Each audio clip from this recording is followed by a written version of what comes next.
हमारे घर वालों ने हमें निकाल दिया है। क्यों?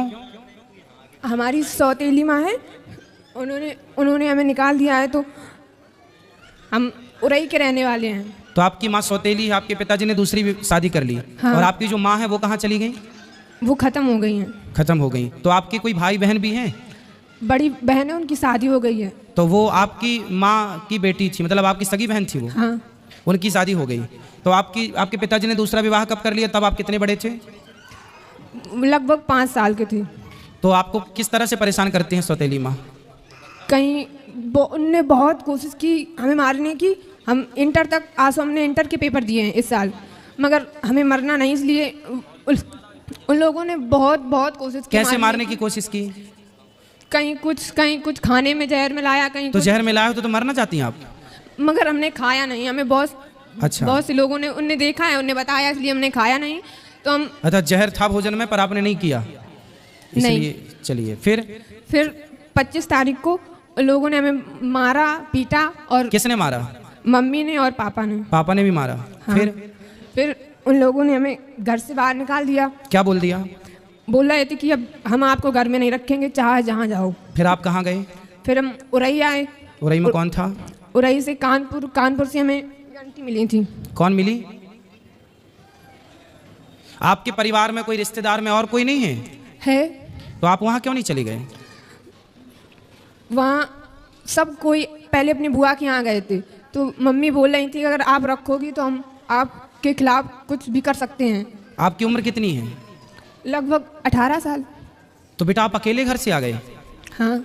तो बेटा आप अकेले नहीं आना चाहिए, चलो, लेकिन आपके साथ तो गलत हुआ। आपके माँ बाप ने आपको मारा, सौतेली माँ ने अत्याचार किया, वो सब अपनी जगह अलग विषय है। पर आप आए हो, आपको कोई रास्ते में पकड़ लेता, कुछ आपके साथ गलत होता, फिर इसलिए आपको सावधान भी रहना चाहिए।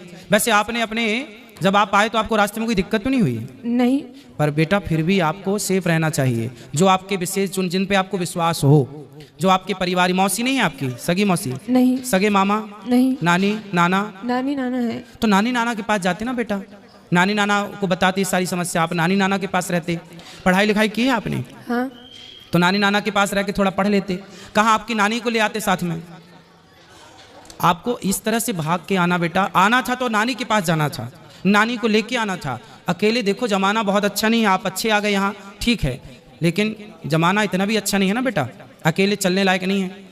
कोई जान जाए कि आप अकेली हो तो आपका पता नहीं किस तरह से लोग, आप किसी के कहने पे कहीं मत चले जाना, ठीक है। और आप नानी को अपना नंबर दे दो, मोबाइल नंबर नानी का, हम नानी को अभी सूचना करवाते हैं। और तब तक आप यहीं गौरी गोपाल में भोजन करना, और यहीं जो पांडाल में सब लोग सो रहे हैं वहीं आराम से रहना। कल नानी को फ़ोन अभी लगवा देना तो नानी कल आ जाएंगी, और नानी के पास रहना। आप मत जाना अपने उन माँ बाप के पास जो आपको प्रताड़ित कर रहे हैं, लेकिन नानी अच्छी है आपकी? नानी ज़्यादा वो नहीं है, बूढ़ी है, उनके पास फ़ोन नहीं है कुछ। और नाना नहीं है, वो खत्म है। तो घर में अकेली नानी रहती है? हाँ। फिर उनको कौन खिलाता पिलाता बनाता होता हो? कौन बनाता खिलाता होगा? इतने बस खाना ना बना के खा लेती, बस अकेली रहती। नहीं, जब और बूढ़ी हो जाएंगी तो उनको कौन करेगा सब काम? उनका कौन सहारा है उनका? पता नहीं। आप उनका सहारा बन जाओ, आप उनका सहारा भी बन जाओगी, आप वहाँ रहना भी, और फिर आप पढ़ लिख भी वहाँ लेना। फिर आपकी नानी जहाँ चाहे आपका समय से वो देख लेंगे कि मेरी बेटी का मेरे को ब्याह करना है, वो तुरंत एक अच्छा सा लड़का देख के आपका विवाह करवा देंगी। वो मरने के पहले आपका परिवार सेटल कर देंगी। बूढ़ी तो है ही, अनुभव तो है ही उनको, तजुर्बा जीवन का। आपकी नानी से बेहतर आपका भला अभी वर्तमान में कोई नहीं चाहता होगा, क्यों जी? बात सही है। आपकी नानी से बेहतर, आपकी नानी जितना भला आपका चाहती है और आपकी नानी जितना भला आपका कर सकती है, उतना भला आपका कोई नहीं कर सकता।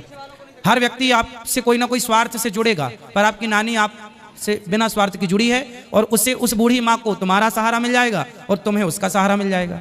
जी गुरुजी। तो बात समझ में आई? हाँ। तो क्या करना है बताओ? नानी के पास जाना है। हाँ, नानी कहाँ है आपकी? पुकराया गांव है। कहाँ पर है? कानपुर देहात, पुकराया। कानपुर के पास। अच्छा, हम आपको कानपुर की बस में बिठा देंगे तो आप कानपुर से फिर अपने नानी घर चली जाओगी? नहीं, कानपुर देहात पुकराया गांव है। अच्छा, तो आप चली जाओगी ना कानपुर से फिर वहाँ? हाँ। आपको सब पता है ना? हमें कानपुर में एक आंटी मिली थी, यही हमको यहाँ। अच्छा, तो फिर आंटी से बात, आंटी नहीं चाची से बात कराओ। राधे राधे गुरु। कहाँ से हो मैया, कहाँ से हो? हम यही कानपुर में रहते हैं। अब आपको हम एक जिम्मेदारी दे रहे हैं।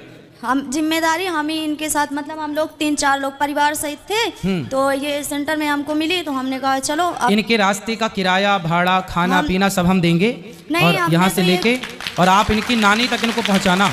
नहीं, हम इनसे बोल रहे थे कि अगर आपके यहाँ कोई खास लोग हों तो बताइए, हम तुमको घर तक उनके छोड़ के आएंगे आप, लेकिन ये तो बताइए हम पति पत्नी रहते हैं किराए के मकान से। सुनो अगर आप ठीक है, आपने रास्ते में इनकी हेल्प कर दी, मिल गई, ये बहुत अच्छा। हाँ। अभी आप ना रात को इनको यहाँ गौरी गोपाल में भोजन कराना। आपने रूम लिया है, कहाँ रुके हो रात, नाइट कहाँ है? नहीं, अभी तो जा रहे थे, आज वहाँ से घर जा रहे थे कानपुर। तो आज रात को ही निकलोगे? हाँ, काय से? ट्रेन से निकलेंगे गुरुजी। तो फिर आप लोग ना रास्ते में इसको साथ में ले जाना। हम नहीं, हम शुरू से वहाँ से लेके आए हैं, पूरा साथ अभी तक दिया है, और वह ये सोच रहे हैं कि चलो हमारे साथ चलना, अगर तुम्हारा कोई खास हो नानी तो हमको- नानी हाँ, इनको इनकी नानी के घर तक पहुँचाना। हम इनके नानी के घर के अंदर छोड़ के आएंगे, हम ये जिम्मेदारी इतनी ले रहे हैं हाँ, इनकी। और सुनो पाठक जी, ये चाची का मोबाइल नंबर ले लो। दे दिया है हमने, इनका भी ले लिया है कि नंबर अपना दे दो, तो कह रही थी हमारी सहेली ने दिया है नंबर नहीं, हमको। आप ना अपना नंबर हमें दे देना, जब ये पहुंच जाए तो हमें एक फोन लगा देना कि बेटी पहुंच गई, तो हमें थोड़ा तसल्ली हो जाएगी कि हाँ पहुंच गई। ठीक, धन्यवाद गुरुजी। ठीक है, रात। सुनो बेटा एक बार बात कराओ, हाँ तुम्हें कुछ पढ़ना लिखना है? हाँ, क्या पढ़ना है? अभी इंटर के पेपर दिए हैं, अब आगे BA BSc कुछ भी कर सकते हैं। तो फिर आप पढ़ना, और आप पढ़ाई में जो खर्चा आएगा ये आपका भाई उठाएगा, ठीक है? अपनी नानी के पास रहना पर, हाँ और अपनी नानी को मत छोड़ना, बूढ़ी माँ है ना, हाँ। सेवा करना, उसका बहुत आशीर्वाद मिलेगा आपको, और पढ़ाई भी करना, और नानी से प्यार भी करना, नानी की सेवा भी करना, और फिर नानी के कहने पर कोई बढ़िया लड़का हो नानी की आज्ञा पर तो शादी भी कर लेना, ठीक जी, है? गुरुजी। और पढ़ाई लिखाई में कोई दिक्कत आए तो मैं आपका कौन हूँ आज से? भाई। हाँ, आपका भाई हूँ मैं। कोई भी दिक्कत आए तो अपने भाई से बोल दिया करो। पाठक जी का नंबर ले लो, कभी हमसे बात करनी हो तो आप बात कर लिया करो, ठीक जी। है? कोई भी दिक्कत हो आप बताया करो, ठीक है? और यूँ आज से घर ना छोड़ना बेटा इस तरह है। जी। हाँ, बहुत गलत बात होती है यूँ घर छोड़ना।